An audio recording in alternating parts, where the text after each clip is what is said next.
It had to be The Thing. It had to be. There is no other horror movie that I hold in such a high regard. There are a few close ones. I really enjoy the first Alien film. I really enjoy a lot of the Evil Dead franchise. And sometimes if you were to ask me my favorite horror film on any given day, there are chances that I'll say Alien. There are chances that I'll say one of the Evil Dead films. There are chances I'll give you some Japanese horror film you've never heard of. But regardless, more often than not, I'm gonna say The Thing. It is such a well-done film from a really, really good director. If I tricked you into thinking I was doing Halloween, also directed by John Carpenter, I apologize. But slashers don't do a lot for me, and as much as I do think that Halloween is one of the better slashers, in my opinion, that and Scream, it's not up there enough for me, especially not in comparison to The Thing. I think this film's fantastic. So I'm gonna kind of do like a deep dive on this one. I really want to cover all my bases on this, and I really want to nail in the coffin what makes this movie special. And I think what I should start with is its origins. So what it's originally based on is a short... Buffy?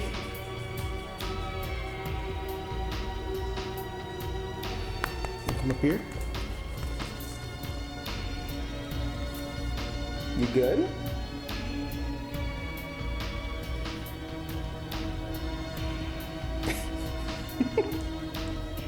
This is your puppy minute.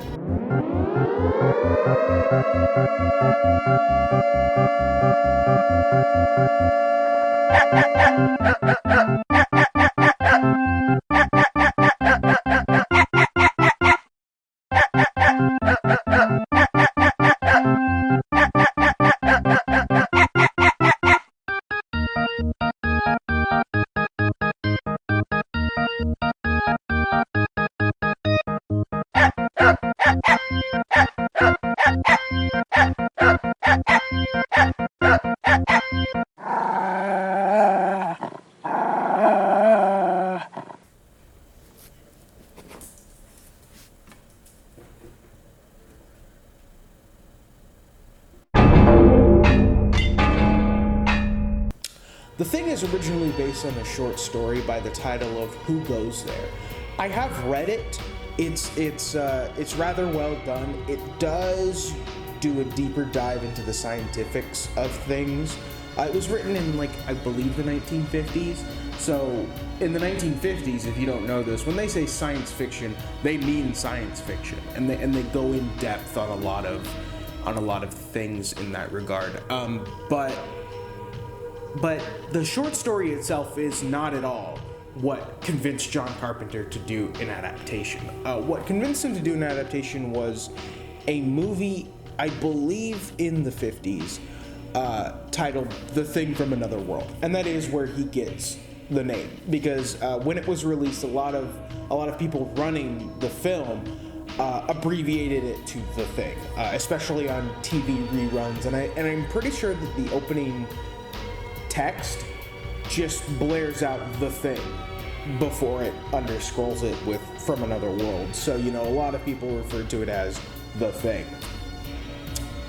So 1980s come along and he decides to do John Carpenter's The Thing. But while this film adaptation was an adaptation of the original short story, it took a lot of liberties, much to the point where it was confusing if it was even based on Who Goes There, but it was. One notable thing is that the Thing itself doesn't shapeshift. It doesn't take personalities. It doesn't take the faces of anybody in the crew.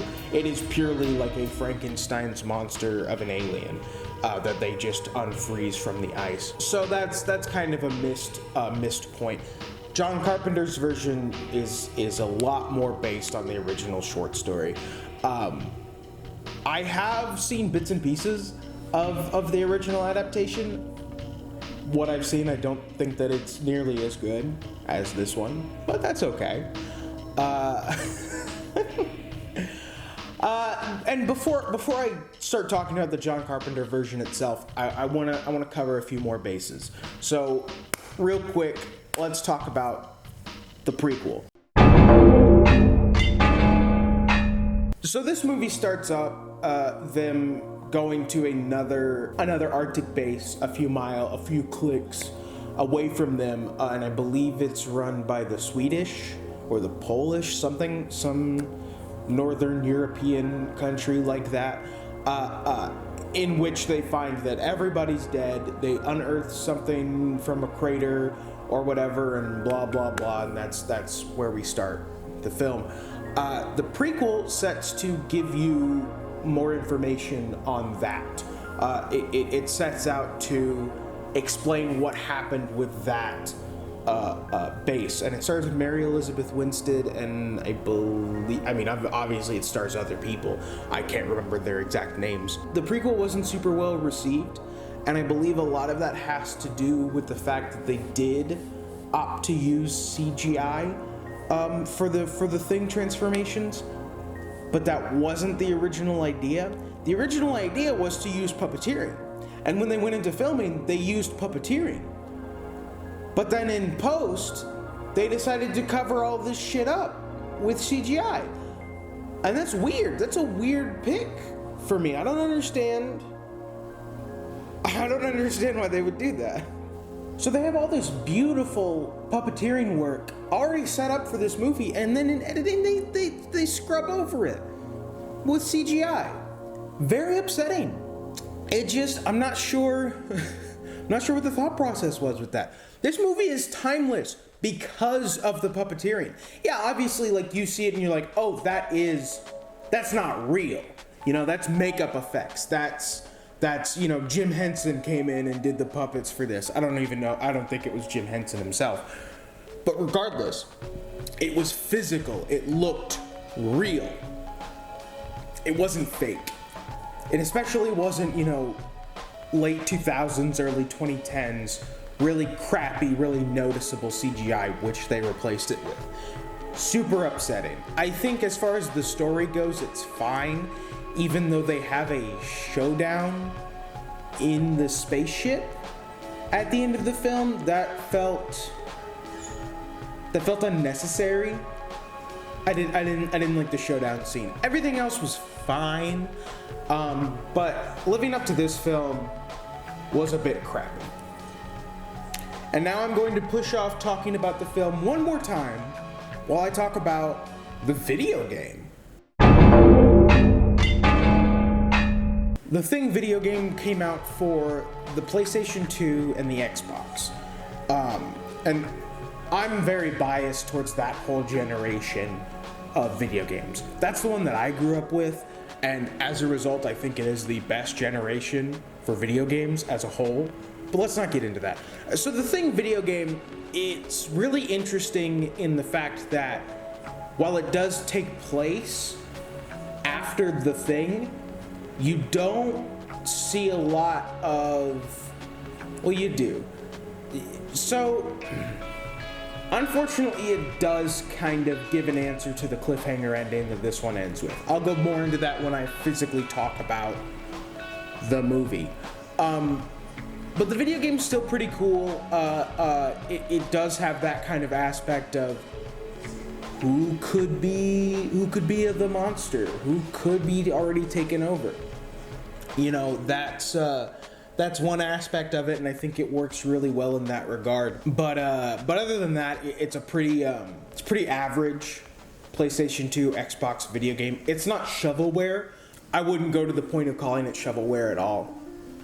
It's just during that era there were a lot of adaptations where, while not complete dog shit, we're nowhere near some of the stuff that the AAA studios were putting out. This was an in-between time, and after that generation, video game production started to ramp up and everything. I do think that it's pretty good. I think as far as living up to the legacy of The Thing, it does a better job than the prequel. And then there's some action figures. I'm not gonna devote it a whole section to talking about action figures. I'll throw up some images.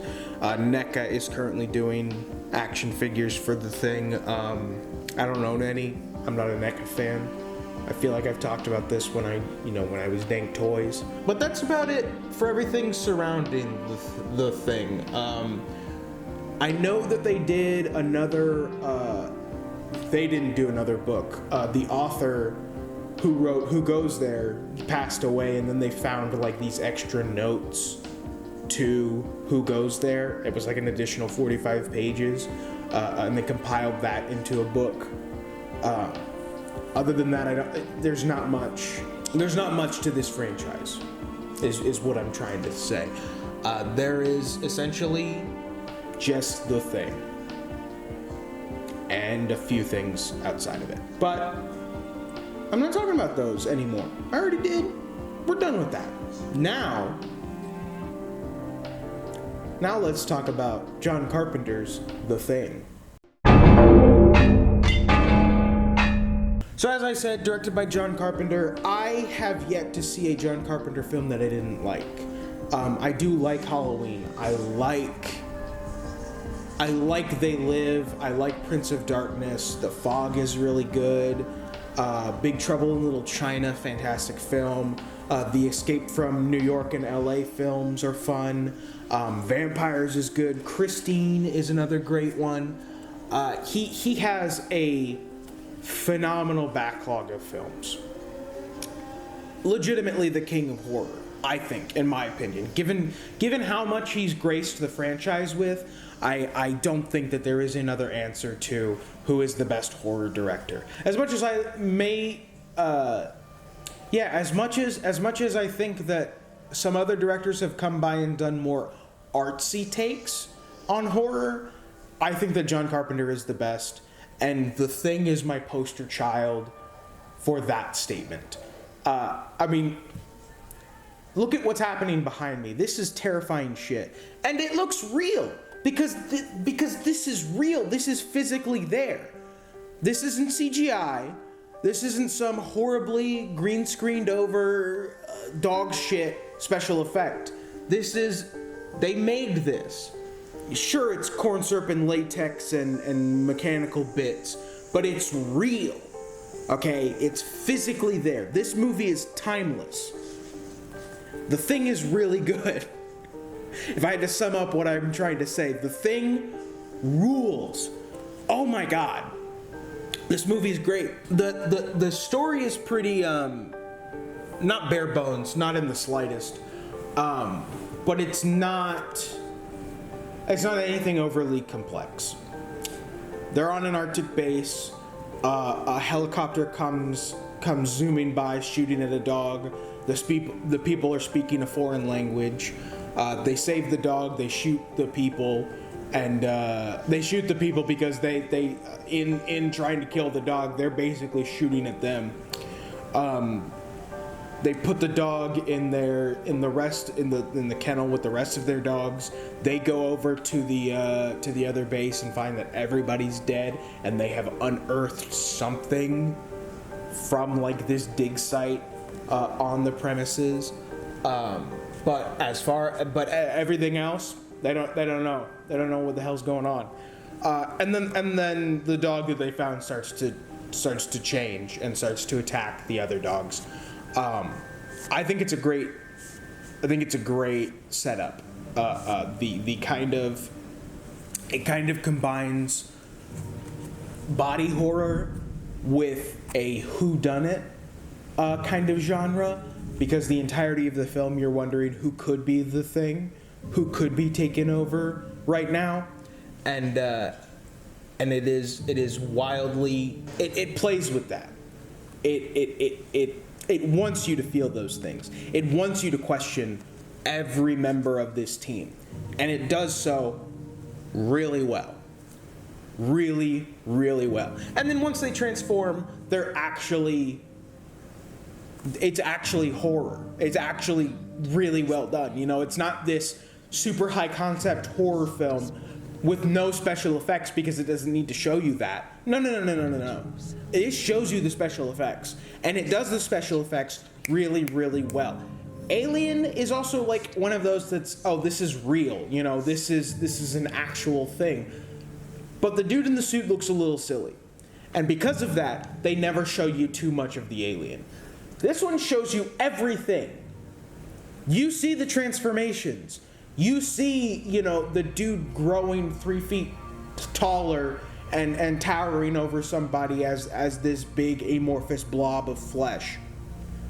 It's beautiful. It is so well done. And then the ending comes along. And I think that the ending is wild. It really is. Kurt Russell, Keith David, Wilford Brimley, really good cast. Really, really well picked out cast. I don't think that there's a single person in this movie that phones in a performance. Immediately starting off, great. But your two strongest actors, Kurt Russell and Keith David, are the last two. They've attempted to blow up this spaceship, and they've done it. They've successfully blown up this ship. And there's the scene at the end where earlier in the film you saw Kurt Russell making Molotov cocktails. It's probably something you missed, probably something that you didn't notice, but he's definitely doing it. The whole station blows up. The entirety of their base gone. And Kurt Russell is just kind of watching as the flames go up. And then Keith David pops up. And immediately Kurt is a little curious because he hasn't seen him for a little bit. So in a moment of you know, paranoia, I think Keith David is the first to ask, you one of them? And Kurt says no, but he doesn't bother asking Keith. I might be forgetting some aspects of this film. This scene is fantastic, by the way. This is the best scene in the film, but I'm not going to talk about that. As they're sitting abandoned in the cold at this point, saying that, you know, it might be a little bit before anybody shows up, Kurt Russell offers him a bottle of alcohol. And Keith sips it. And more keen-eyed viewers will notice that it is the exact thing that he was making Molotov cocktails with. It's not alcohol. It's gasoline. And Keith David just drank it like it was nothing. Keith is the alien. Keith is the thing. He is the last of the thing to be alive, and Kurt Russell is sitting there exhausted, and he just kind of smiles to himself. And then the movie ends. I think that's great. I think that that's possibly the best ending to a whodunit horror film I've ever seen. Frankly, there's not a lot of whodunit horror films. But that is so well done. I think that's great. It's one of those things that it rewards you for paying attention. It rewards you for having a keen eye on the film itself. It's so good. It is so good. The Thing is my favorite horror film. If I didn't make that clear already, I adore this film. It's so good. It is so good. I can't just sit here saying it's how good it is over and over again. Especially not while the best scene in the film is happening right behind me. I am frantic for this movie.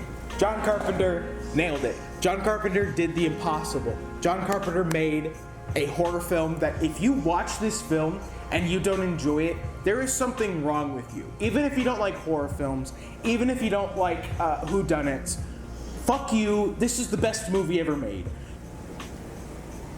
Maybe not, but you know what? I'm sticking to my guns on this.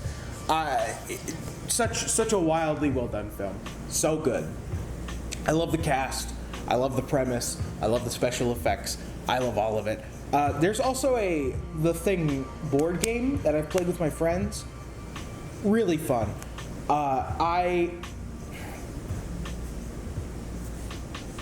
It wouldn't be a dank video if I didn't end by just rambling about how much I love something and repeatedly saying, it's so good. But it is. The Thing is my favorite, and I'm very glad that it is the finale to me talking about 31 different things that I enjoy in the horror franchise for October. I'm glad I could finally do this. I don't have anything else to say. The Thing rules. If you haven't seen it, what's wrong with you? Please see it. Please watch The Thing. It is a masterpiece of cinema, of horror cinema, of mystery, thriller, XYZ, special effects, all of it. It does so many things, and it does them all so well. So incredibly well. I love this film. I really do. I've said that like 5 times. Doesn't matter. John Carpenter wins. Movies. Movies,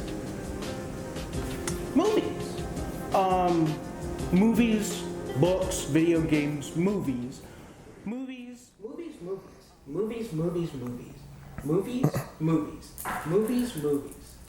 Imagine, if you will, you're a little man baby who devotes the entire month of October to reviewing different things within the horror genre that you enjoy. Now, information for you, dear viewer.